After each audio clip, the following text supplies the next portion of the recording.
आपकी प्रोफाइल पढ़ रहा था तो आपकी प्रोफाइल में आता है बीटेक गोल्ड मेडलिस्ट।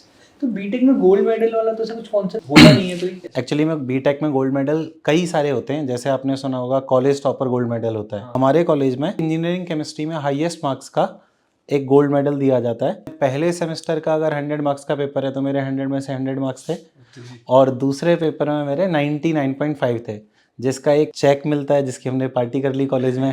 सर आपने ऑल इंजीनियरिंग 31 अनुज मित्तल और 39 काशवी खुराना प्रोड्यूस करी, तो मतलब ऐसे टॉपर्स को पढ़ा के, तो वो टीचर जिन्होंने इन स्टूडेंट्स को नहीं पढ़ाया और वो टीचर जिन्होंने ऐसी रैंक प्रोड्यूस करी है, उनमें क्या अंतर होता है? चलिए मैं आपको सच्चाई बताता हूँ। उसके अकॉर्डिंग मेरे को उड़ते उड़ते एक र्यूमर आया सुनने में कि आपकी एक बार किसी आईआईटी मद्रास के प्रोफेसर से झड़प भी हुई थी। अब आप मेरे को बताइए कि ऐसा क्यों हुआ और इतना नमस्ते गौर, स्वागत है आपका भौतिकी प्लस की एक नई पॉडकास्ट सीरीज में। आज मैं प्रखर दीक्षित कोशिश करूंगा भौतिकी की नए भौतिकी प्लस अपडेट हो जाने के बाद आईआईटी डिवीजन के कुछ टीचर्स के बारे में जानने की, आपको बताने की, और मेरा पूरी कोशिश रहेगी मैं इनकी टांग खींच पाऊँ, जिससे मेरे को मज़ा आता है टू बी फ्रैंक, और आपको उनको जानने का ज़्यादा मौका मिलेगा, आपको उनका एक रियल वर्जन जानने का मौका मिलेगा। तो आज हमारे साथ हैं भौतिकी प्लस आईआईटी डिवीजन के डायरेक्टर योगेश पाठक सर। तो आज हम उनसे बातें करेंगे और मेरे अंदाज में कहें तो आज हम उन्हें थोड़ा टांग खींचने की कोशिश करेंगे, परेशान करने की कोशिश करेंगे। तो सर आप कैसे हैं? मैं अच्छा हूँ प्रखर। तो सर मेरे को जो सवाल आपसे पूछना है, पहला सवाल मेरा ये रहेगा कि एज अ टीचर आपको क्या लगता है आपकी जर्नी कब से चालू हुई?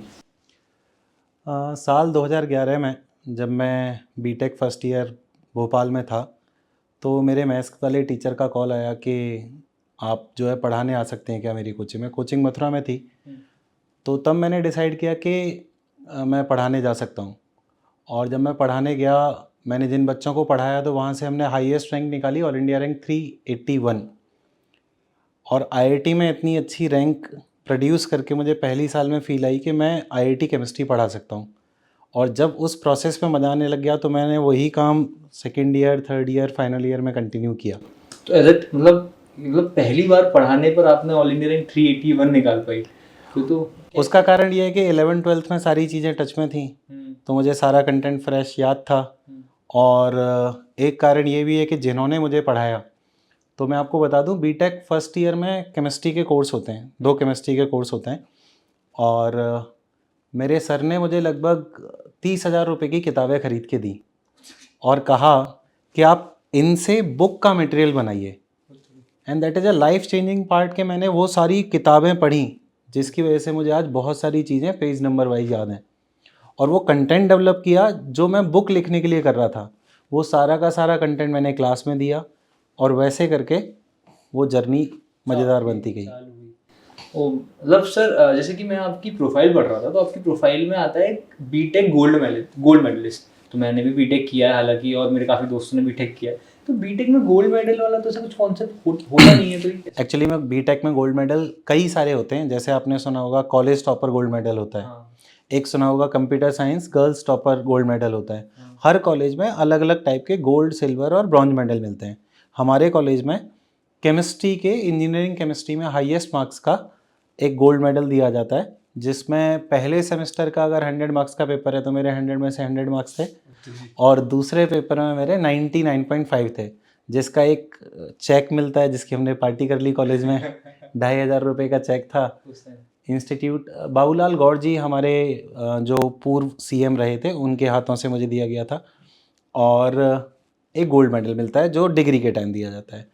वैसे ही केमिस्ट्री में हाईएस्ट मार्क्स के लिए। तो सर मेरा एक सवाल था जो मेरे को लगता है मैं नहीं पूछ पाऊंगा कि आपने केमिस्ट्री ही एज ए सब्जेक्ट क्यों चुना, क्योंकि या तो मतलब कोचिंग की डिमांड थी और आपका इंटरेस्ट था। तो उसका जवाब तो मेरे को मिल चुका है कि आपका केमिस्ट्री बहुत स्ट्रॉन्ग सब्जेक्ट रहा है स्टार्टिंग से ही, तो इसलिए आपने केमिस्ट्री सब्जेक्ट चुना। सर जैसे कि आपकी प्रोफाइल में मेरी एक बहुत बड़ी रिसर्च टीम है, मैं आपको सच बता रहा हूँ, उसमें पूरा एक बंदा है तो उसने मेरे को बताया कि सर आपने ऑल इंडिया रैंक 31 अनुज मित्तल और 39 काशवी खुराना प्रोड्यूस करी। तो मतलब ऐसे टॉपर्स को पढ़ा के, मतलब टॉपर्स भी नहीं कहूँगा मैंने, तो ब्रिलियंट स्टूडेंट्स होते हैं जो इस रैंक को लाते हैं, इनको पढ़ा के एज ए टीचर आप में क्या चेंज आता है? क्योंकि ऐसा तो नहीं कि सिर्फ टीचर ही जो स्टूडेंट्स को काफ़ी कुछ सिखाता है। मेरा मानना है कि आप अगर इस लेवल के स्टूडेंट्स को पढ़ा रहे हो तो आप भी काफ़ी कुछ सीखते हो। बिल्कुल। तो वो टीचर जिन्होंने इन स्टूडेंट्स को नहीं पढ़ाया और वो टीचर जिन्होंने ऐसी रैंक प्रोड्यूस करी है, उनमें क्या अंतर होता है? चलिए मैं आपको सच्चाई बताता हूँ। ये रैंक 2024 की रैंक है, all India rank 39, Kashvi Khurana, जिसका मैं स्टूडेंट मेंटोर था। जब ये बच्चे डाउट पूछते हैं तो इनके डाउट कॉमन नहीं होते हैं। जो कॉमन क्लासरूम में टीचर सारी बातें पढ़ा गया, उसके बाद इन्होंने इधर उधर से जितनी भी टेस्ट सीरीज लगाई, उनका पूरा एक मसाला एज अ डाउट इनके पास होता है, जिसका आंसर नॉर्मल टेक्स्ट बुक में नहीं लगता है। मैं आपको बता दूं, बहुत सारे रिसर्च पेपर, मुझे याद है मैं बच्चों को, आईआईटी बॉम्बे वाले बच्चों को लिंक भेज के बोलता था इसको ओपन करके आप मुझे फॉरवर्ड कर दीजिए। ऐसे ऐसे क्वेश्चंस ये लोग पूछते हैं जिनका एग्जैक्ट डेटा बेसिस पे आंसर करना पड़ता है हमको, जिससे स्टूडेंट उस केमिस्ट्री की जड़ तक पहुंच सके कि ऐसा क्यों हो रहा है। तो अंतर होता है कि ये लोग हर पॉइंट को इम्पोर्टेंट मानते हुए एकदम लास्ट तक अपनी तैयारी में लगे रहते हैं। नॉर्मल बच्चा क्या करता है, सर ने क्लास में पढ़ाया, उसका 90% याद हो गया, 80% मार्क्स आ गए और खुश हो जाता है। इन बच्चों और उन बच्चों में लगन का अंतर है। दूसरे वाले बच्चे क्या करते हैं, जितना पढ़ाया वो तो याद ही है, जितने सवाल किए उससे जो कॉन्सेप्ट किए वो भी याद है। टेस्ट सीरीज में 2 सवाल एक्स्ट्रा मिल गए तो अब टीचर से सारा कंटेंट पूछ के उसके कॉन्सेप्ट भी याद कर लेना, जितना ज्यादा हो सकता है उतना ज्यादा। ये अंतर है एक 2 डिजिट रैंकर और 3 डिजिट रैंकर में। बहुत अंतर है, ये बहुत बड़ा अंतर है। No doubt. और सर इसी से जुड़ा हुआ मेरा एक सवाल रहेगा कि जैसे कि आपने मतलब आप बुरा मत मानिएगा पर आपने कोई नेशनलाइज ब्रांड में नहीं पढ़ा है। जैसे कि एलिन कोटा का, एलिन का नाम ले लें, अगर रेजोनेंस का नाम ले लें, या फिर अपना आकाश का नाम ले लें, आपने हमेशा एक लोकल किंग ब्रांड में पढ़ा है। तो जैसे कि बार्कले पेट्रोलियम पुणे, मतलब जो भी जानता है वो अच्छा ब्रांड है लोकली। तो ये इसका रीज़न क्या था? मुझे सबसे पहले जब मैंने पढ़ाना स्टार्ट किया, चूँकि वो मेरे ही टीचर थे, वहाँ से जर्नी शुरू की। उसके बाद मैं एक पार्टनरशिप फर्म में था, तो जब एज ए ओनर काम करते हैं तो कहीं वैसे भी जाने का मन नहीं करता है। उसके बाद जब मैंने भोपाल चुना और जब मैंने मितेश राठी क्लासेस चुना, ये दो ऐसे इंस्टीट्यूट हैं, इवन बाकलीवाल पुणे, जो आपकी नेशनलाइज ब्रांड ने उनसे अच्छा रिजल्ट शहर में प्रोड्यूस कर रहे थे। हाँ। तो आप बताइए, जहाँ पे अच्छे बच्चे होंगे उनको पढ़ाने में मज़ा आएगा या मैं ब्रांड तले पढ़ाऊँ। दूसरा, लोकल कोचिंग में टीचर ही उन बच्चों की सारी कुछ केमिस्ट्री देख रहा होता है शुरू से लेके लास्ट तक, तो आप उस सिस्टम में अपना 100% दे के चेंज करवा पाते हैं according to student. Nationalize brand में एक सर्टेन पैटर्न है, उसी को फॉलो करना है, ज़्यादा चेंज आप करवा नहीं सकते। मुझे लगता है कि मेरा बच्चा इस टॉपिक में कमज़ोर है तो कल मैं उनका टॉपिक टेस्ट करा सकता हूँ, ऐसा नेशनलाइज ब्रांड नहीं करने देती। तो बच्चों के लिए, बच्चों के साथ घुलने मिलने में आसान होता है, वो लोकल कोचिंग का एक मज़ा है। और सर एक और इसमें पॉइंट है कि जब हम ऐसे इंस्टीट्यूट में काम करते हैं तो जो हमारे डायरेक्टर रहते हैं वो हम ही से इनपुट लेते हैं और हम बच्चों से सीधे सीधे जुड़े होते हैं। बड़ी ब्रांड्स में ऐसा नहीं होता है। बड़ी ब्रांड में ऊपर से दिल्ली और कोटा में बैठ के डिसाइड कर दिया जाता है कि फॉलो दीज गाइडलाइंस, तो आप बच्चों के हिसाब से संस्था में चेंज करा सकते हो कि किस पैटर्न पे पढ़ाई करानी चाहिए, क्या उस शहर के हिसाब से ज़रूरत है, जो कि नेशनलाइज ब्रांड में पॉसिबल नहीं होता है। तो सर इसी से जुड़कर मेरा एक सवाल आता है कि जैसे आपने बोला कि जो बड़े ब्रांड्स होते हैं उनमें ये दिक्कत आती है, तो आपने भौतिकी प्लस को एज अ डायरेक्टर ज्वाइन किया है ना, तो आप इस प्रॉब्लम को कैसे सॉल्व करोगे? भौतिकी प्लस ही क्यों? मतलब आप, मतलब आपकी जो जॉब प्रोफाइल है आप उससे कुछ भी ज्वाइन कर सकते, कहीं पर भी जा सकते थे, पर भौतिकी प्लस को एज अ डायरेक्टर ही चुना क्यों? और ग्वालियर में आने का क्या आपका रीज़न था? मैंने कुछ साल ग्वालियर में बिताए हुए हैं पहले। अच्छा। मुझे लगता है जहाँ पे ऑलरेडी स्ट्रीट स्मार्ट बच्चे हैं, ग्वालियर में एकेडमिक स्मार्टनेस बहुत है। जहाँ पे स्ट्रीट स्मार्ट बच्चे डेवलप किए जा सकते हैं, लेकिन बच्चे कहीं ना कहीं ऐसी कोचिंग्स को चुन लेते हैं ग्वालियर में, जो मैंने देखा है जहाँ पे आईआईटी का बोर्ड लगा हुआ है लेकिन क्लास में बिठा के बोर्ड की तैयारी करा रहे हैं। ऐसा धोखा इस ग्वालियर में बहुत जगह हो रहा है। मुझे लगता है कि ऐसे शहर में पढ़ा के भला करना एक बेहतर कैरियर ऑप्शन है एज़ कम्पेयर टू जहाँ पे ऑलरेडी बच्चों को सब कुछ आता है और आपको जस्ट नॉर्मल कंटेंट डिलीवर करना है।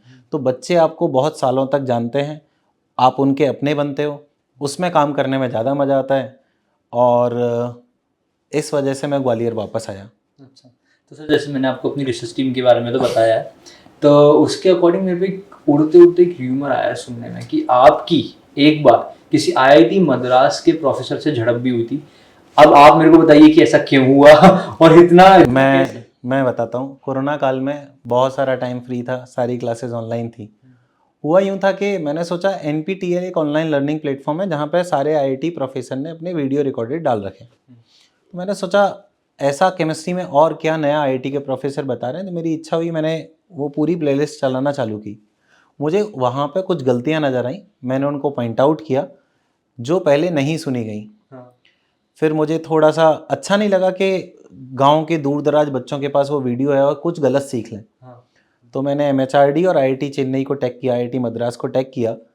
फिर मुझे आईआईटी मद्रास की तरफ से भी रिप्लाई आया, एमएचआरडी की तरफ से भी रिप्लाई आया, और मतलब एजुकेशन डिपार्टमेंट, एजुकेशन डिपार्टमेंट जो ट्विटर पे होते हैं, हाँ। जो उनका ऑफिशियल चैनल है, आप मेरे ट्विटर चैनल पे जाएंगे आपको दिखेगा कि उन्होंने वो मिस्टेक मानी, प्रोफेसर को बताई, और वो मिस्टेक में करेक्शन लाया गया।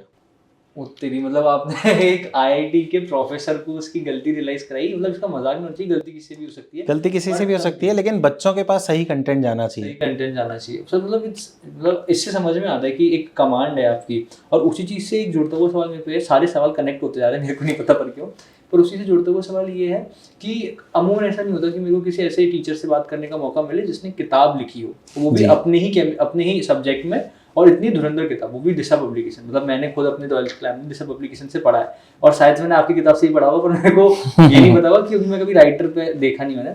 तो सर ये कैसे, मतलब ये प्रोसेस कैसे होती है, कोई टीचर कैसे किताब लिख सकता है और कितना मेहनत करनी पड़ती है किताब लिखने के लिए? मैंने आपको बताया था 2011 में मैंने बहुत सारी किताबें ऑर्डर करी। जब आप इतनी सारी टेक्स्ट बुक पढ़ते हो तो आपको लगता है कि क्यों ना एक ऐसी इंडियन ऑथर की किताब आए जिसमें इंटरनेशनल बुक्स की ये बातें काम की हों, और साथ में आप अपना टीचिंग का फ्लेवर उसमें दे पाओ। ये कमी हुई, लेकिन चूंकि हम लोग 9 घंटे तो क्लास में रहते हैं, बिजी रहते हैं, वो कभी मौका नहीं आ पाया कि मैं उस कंटेंट को डिज़ाइन कर सकूं। थोड़ा थोड़ा मैंने अपने बीटेक के दौरान उसको बनाना शुरू किया था, वो सपना अधूरा था। अचानक से कोरोना आया और मैं बहुत देर के लिए फ्री हो गया। मैंने सारी किताबें ज़मीन पर फैलाई और पूरी प्लानिंग करके कि कहाँ से कौन सा कंटेंट लाया जा सकता है वो किया। और सबसे पहले लॉन्च की मैंने अपनी क्वेश्चन की सीरीज, जहाँ पे बच्चे मेंस तक तो सारी किताबों से कंटेंट लगा के बैठ जाते हैं। खासकर मैं बात कर रहा हूँ जो बच्चे 1000 के अंदर रैंक लाते हैं।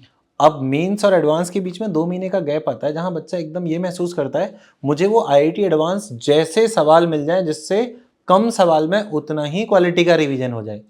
वैसे क्वेश्चन मैंने बनाए, और वो कोरोना काल में मेरी किताब 5 मार्च 2022 को पब्लिश हुई। तो सर ये प्रोसेस कैसा होता है? मतलब ये किताब प्रोसेस में ऐसा होता है कि पब्लिकेशन हाउस को अपना एक चैप्टर का पूरा सैंपल भेजना होता है, वो लोग उसको बारीकी से देखते हैं, कॉपीराइट का इशू ना हो और वो कंटेंट मैच कर रहा हो जिस कंटेंट के नाम से बुक आपकी जा रही है। तो फिर इसको कुछ अप्लाई करने का कुछ टाइम ड्यूरेशन होता है। 1 महीने में आपका पूरा फाइलिंग होती है। उसके बाद वो लोग पूरा कॉन्ट्रैक्ट भेजते हैं कि आप हमें ये मटेरियल लिख के देंगे सर्टेन टाइमलाइन में।